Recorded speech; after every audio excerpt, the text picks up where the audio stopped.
Hello friends, this is Panjwani again. Friends, आज मैं आपको JSP MySQL पे बने हुए प्रोजेक्ट का डेमो दूंगा। तो प्रोजेक्ट में कौन कौन सा सॉफ्टवेयर यूज़ किया है, फ्रंट एंड बैक एंड में क्या है, ये सारी चीज़ें हम डिस्कस करेंगे। पहले हम इसका आउटपुट देख लेते हैं। तो प्रोजेक्ट को अभी मैंने ओपन कर लिया है स्प्रिंग टूल सूट के साथ। आप चाहें तो इक्लिप्स में भी इसको रन कर सकते हैं। ओके, तो पहले देखते हैं इसका output. This is the front page. Front page में आप देख रहे हैं ऊपर मैंने कुछ कॉन्टेक्ट नंबर वगैरह दिया है, टाइमिंग दिया है कि जो सलून का ओपन टाइम है वो कितने बजे से कितने बजे तक है, किस डे से किस डे तक है। ओके, एंड उसके बाद नेविगेशन बार है। नेविगेशन बार में आप देख रहे हैं मैंने कुछ यहाँ पे इंट्रा लिंक्स दिए हुए हैं। इंट्रा लिंक्स मतलब ये इसी पेज में रिडायरेक्ट करेगा, लेकिन एडमिन और यूज़र के लिए एक अलग डैशबोर्ड्स बनाए हैं। तो पहले हम ये इंट्रा लिंक्स देखते हैं। यहाँ पे टेम्पलेट मैंने यूज़ किया हुआ है पहले पेज में। तो अबाउट पे मैं क्लिक करता हूँ तो ये अबाउट वाले सेक्शन में इसी पेज पे रिडायरेक्ट कर देगा। तो इसको हम इंट्रा लिंक बोलते हैं। यूज़र लॉगिन अलग से पेज नहीं खुलेगा, इसी पेज में लॉगिन वाले पेज पे भेज देगा। गैलरी, कॉन्टैक्ट, एडमिन लॉगिन, तो ये सारे इंट्रा लिंक्स हैं। And this is registration. Okay, तो पहले मैं आपको एक नया यूज़र रजिस्टर करके दिखाता हूँ। तो यहाँ पे मैंने नाम दे दिया। नाम में दे देता हूँ सुमित कुमार। ठीक है, मैंने फर्स्ट नेम लास्ट नेम दिया एंड देन आफ्टर मैंने यहाँ पे कॉन्टेक्ट नंबर दिया। उसके बाद ईमेल एड्रेस,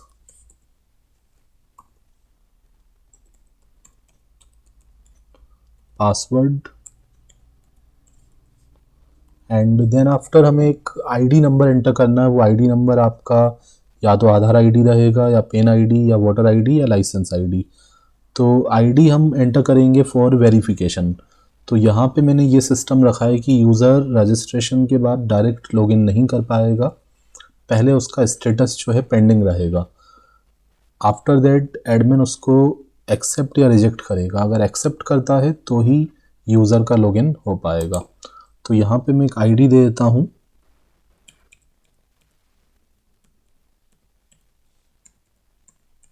ओके, तो यहाँ पे मैंने एक आईडी नंबर दिया। यूज़र अपना आईडी देगा, Aadhaar ID, voter ID. Then after image upload करेगा। तो कोई इमेज में यहाँ से सेलेक्ट कर लेता हूँ। ठीक है, तो ये सारी फील्ड्स भरने के बाद मैं सबमिट पे क्लिक करता हूँ तो रजिस्ट्रेशन सक्सेसफुल का मैसेज आ गया। अगर मैं आपको डेटाबेस में दिखाऊं तो ये डेटा स्टोर हो चुका होगा। ठीक है, यहाँ पे हम डेटाबेस में देखते हैं। ये हमारा यूज़र्स टेबल है। तो ये डेटा यहाँ पे आ चुका है, सुमित कुमार। एंड अभी इसका स्टेटस क्या है, पेंडिंग है। ठीक है, मतलब अभी ये लॉगिन नहीं कर पाएगा। तो पहले हम क्या करते हैं, इसका स्टेटस चेंज करेंगे एंड उसके बाद ही हम लॉगिन कर पाएंगे। एडमिन के थ्रू हम स्टेटस को चेंज करेंगे। कॉन्टैक्ट वाले पेज पे जाके आप यहाँ पे अपना क्वेरी भी सेंड कर सकते हैं। जैसे मैं यहाँ पे कुछ क्वेरी आपको सेंड करके दिखा देता हूँ। तो मैंने यहाँ पे नाम दे दिया। नाम देने के बाद मैंने यहाँ पे अपना ईमेल आईडी दिया।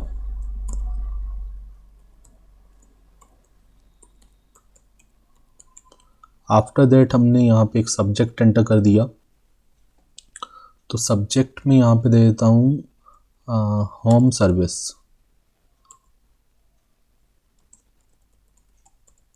ठीक है, तो यहाँ पे मैंने मैसेज दे दिया, I want home service for hair cutting.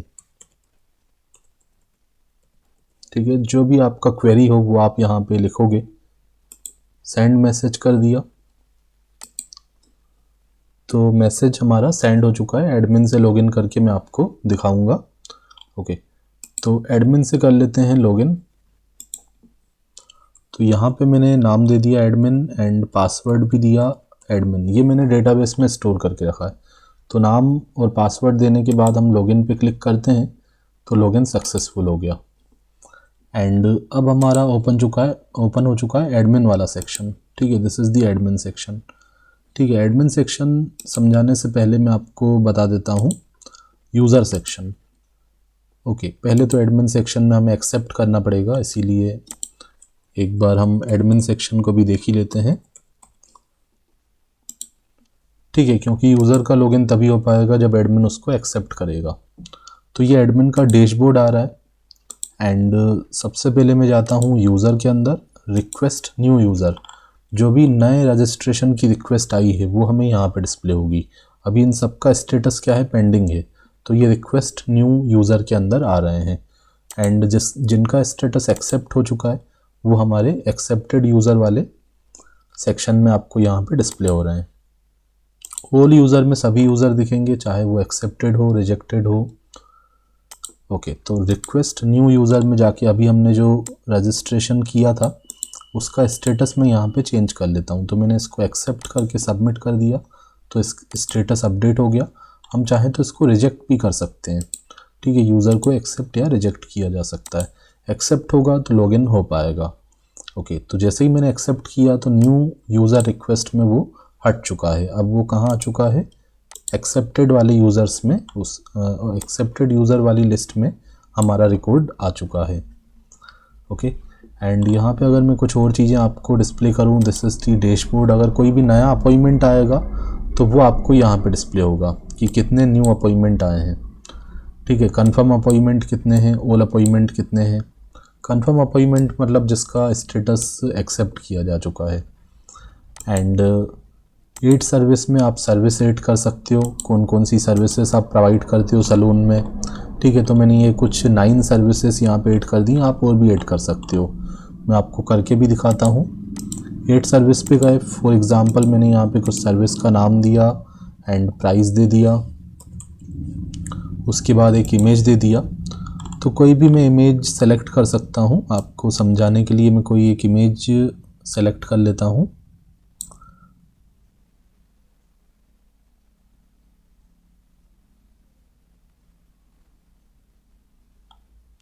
ठीक है, तो मैंने यहाँ से एक इमेज ले ली एंड अब मैं इसको सबमिट कर देता हूँ। तो आप देखो एक नया रिकॉर्ड यहाँ पे आ चुका है। अब मुझे इसको डिलीट करना है, तो डिलीट पे क्लिक करके मैं इसको डिलीट भी कर सकता हूँ। अभी आर यू श्योर का मैसेज आ रहा है, कैंसिल करोगे तो ये डिलीट नहीं होगा एंड ओके करोगे तो डिलीट हो जाएगा। तो यहाँ पे एक कन्फर्मेशन भी हमने यूज़र से ले लिया है। ओके किया तो ये रिकॉर्ड डिलीट हो गया। आप यहाँ पे सर्च भी कर सकते हो। ठीक है, सर्विस के नाम के अकॉर्डिंग, ठीक है, कॉस्ट के अकॉर्डिंग। देन आफ्टर हम देखते हैं, यहाँ से एडमिन पासवर्ड चेंज कर सकता है, लॉग आउट कर सकता है। कोई भी क्वेरी अगर आती है, मैंने आपको अभी दिखाया था एक क्वेरी हमने सेंड की थी, तो सबसे पहले क्वेरी आएगी अनरीड वाले सेक्शन में। तो ये अनरीड वाले सेक्शन में हमारी क्वेरी आ चुकी है।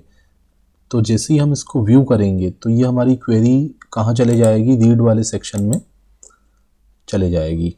अभी आप देखो रीड में एक ही क्वेरी आपको दिख रही है, अनरीड में भी एक ही। इसको अगर मैं व्यू कर लेता हूँ, व्यू करने के बाद ये जो आपकी क्वेरी है वो रीड वाले सेक्शन में जा चुकी है।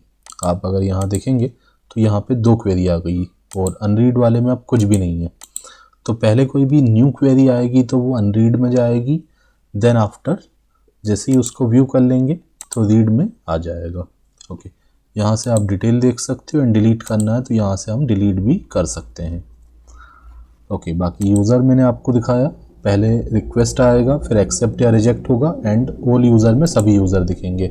सिमिलरली अपॉइंटमेंट कोई बुक करेगा तो पहले न्यू अपॉइंटमेंट आएगा, फिर उसको एक्सेप्ट किया जाएगा तो वो कंफर्म में चले जाएगा एंड ऑल अपॉइंटमेंट में सभी एक्सेप्टेड रिजेक्टेड आपको सब डिस्प्ले होंगे। ओके, लॉग आउट करते हैं एंड अब मैं आपको यूज़र से लॉगिन करके कोई अपॉइंटमेंट बुक करके दिखाता हूँ। तो मैंने यूज़र का ईमेल आईडी दिया था sumit@gmail.com, पासवर्ड भी मैंने रखा था सुमित। लॉगिन पे क्लिक कर दिया तो लॉगिन सक्सेसफुल हो गया and this is the user dashboard. User का हमने कुछ इस तरीके से बनाया है। पहले पेज पे उसका प्रोफाइल आ जाएगा, वेलकम के साथ ऊपर उसका नाम डिस्प्ले होगा एंड यहाँ पे एडिट पे जाके आप उसका डेटा चेंज भी कर सकते हो। ईमेल और आईडी चेंज नहीं हो पाएगा, इसको मैंने रीड ओनली रखा है एंड नंबर आप चेंज कर सकते हो। मैंने कॉन्टेक्ट नंबर चेंज किया, सब अपडेट कर दिया तो आप देखो कॉन्टेक्ट नंबर अपडेट हो चुका है।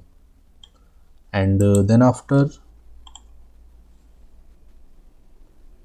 अगर मुझे यहाँ पे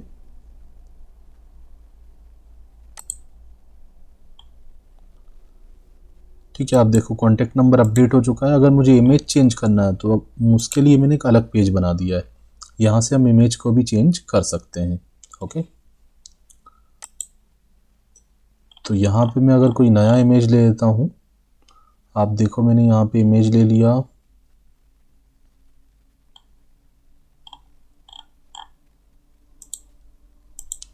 इमेज लेने के बाद मैंने अपडेट पे क्लिक किया तो इमेज अपडेट हो चुका है। ओके, एंड उसके बाद मैं आपको दिखाता हूँ व्यू सर्विस। व्यू सर्विस में जाके यूज़र सारी सर्विसेज देख सकता है, जितनी भी सर्विसेज ऐड की हैं एडमिन ने, तो वो आपको यहाँ पे डिस्प्ले होंगी। तो यहाँ पे मैंने कोई सर्विस सेलेक्ट कर ली। ठीक है, अब मुझे यहाँ पे एक फॉर्म को फिल करना है, यहाँ से मुझे एक बार फिर से सर्विस को सिलेक्ट करना है।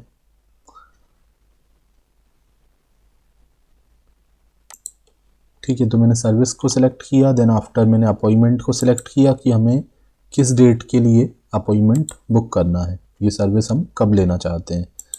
ठीक है, डेट और टाइम हम यहाँ पे एंटर करेंगे एंड सबमिट पे क्लिक कर दिया तो बुकिंग ऐड हो गया सक्सेसफुली। एंड व्यू अपॉइंटमेंट में आपको अपना बुकिंग हिस्ट्री दिखेगा। ठीक है, जितने भी बुकिंग्स आप करोगे यूज़र को यहाँ पे डिस्प्ले होंगे एंड उसी के अपॉइंटमेंट उसको डिस्प्ले होंगे जिसने लॉगिन किया है। अभी इसका स्टेटस पेंडिंग आ रहा है तो एंड यहाँ पे क्लिक फॉर बुकिंग लिखा है, यहाँ पे एक पेमेंट का लिंक आएगा, वो अभी नहीं आ रहा क्योंकि इसका स्टेटस पेंडिंग है।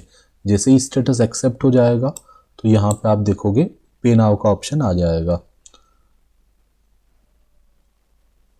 ठीक है, यहाँ से हमने देखा बुक कर सकते हैं अपॉइंटमेंट, यहाँ पे बुकिंग हिस्ट्री आएगा and this is the profile page, this is change password page. अब मैं आपको लॉग आउट करके पहले एडमिन के थ्रू अपॉइंटमेंट को एक्सेप्ट करके दिखाता हूँ, देन आफ्टर हम पेमेंट वाले पेज को देखते हैं। तो एडमिन में जाते हैं, एडमिन का नाम पासवर्ड हमने सेट किया हुआ है डेटाबेस में। एडमिन तो एक ही रहेगा इसीलिए मैंने ऑलरेडी बना दिया है। अब आप देखो यहाँ पे 2 अपॉइंटमेंट होगा, एक पहले था एक अभी हमने बुक किया तो यहाँ पे 2 आ गया एंड ये न्यू में आ रहा है। ठीक है, आप चाहो तो यहाँ से भी देख सकते हो, रिक्वेस्ट न्यू यूज़र, यहाँ पे जाके भी देख सकते हो एंड यहाँ पे क्लिक करके भी देख सकते हो। अब इसका मैं स्टेटस चेंज कर देता हूँ, मतलब मैं इसको एक्सेप्ट करना चाहता हूँ तो मैंने एक्सेप्ट कर लिया। ठीक है, हम इस अपॉइंटमेंट को एक्सेप्ट कर लेते हैं तो इसका जो स्टेटस है वो एक्सेप्ट हो गया और ये व्यू ऑल अपॉइंटमेंट में हमें दिख रहा है। ठीक है, डैशबोर्ड में जाएंगे तो न्यू अपॉइंटमेंट में 1 हो गया क्योंकि एक अपॉइंटमेंट को अभी हमने कंफर्म कर लिया। ठीक है, यहाँ पे जाके हम देख सकते हैं कंफर्म अपॉइंटमेंट्स को। एंड अब मैं आपको पेमेंट करके दिखाता हूँ। एक डमी पेमेंट पेज हमने बनाया हुआ है यूज़र के लिए, तो यूज़र से अगेन करते हैं लॉगिन एंड यहाँ पे मैंने नाम ईमेल आईडी दिया एंड पासवर्ड दिया। ईमेल आईडी पासवर्ड देने के बाद अगर सही ईमेल आईडी पासवर्ड होगा तो लॉगिन हो पाएगा, अदरवाइज इनवैलिड लॉगिन क्रेडेंशियल्स का मैसेज आएगा। एंड अब हम देखते हैं व्यू माय अपॉइंटमेंट। तो जैसा कि मैंने कहा था स्टेटस अगर एक्सेप्ट होगा तो पे नाउ का ऑप्शन आ जाएगा एंड एक बार जब हम पेमेंट कर देंगे तो वहाँ पे आप देखोगे वो पे नाउ का ऑप्शन हट जाएगा। ठीक है, बुकिंग कंफर्म वहाँ पे डिस्प्ले होगा। तो आप देखो अमाउंट यहाँ पे अपने आप आ गया एंड जो भी सर्विस का अमाउंट था वो आ गया। उसके बाद हम यहाँ पे कार्ड नंबर एंटर करेंगे। तो ये डमी पेज है, कुछ भी आप यहाँ पे डेटा फिल कर सकते हैं, एक्चुअल पेमेंट यहाँ पे नहीं होगा।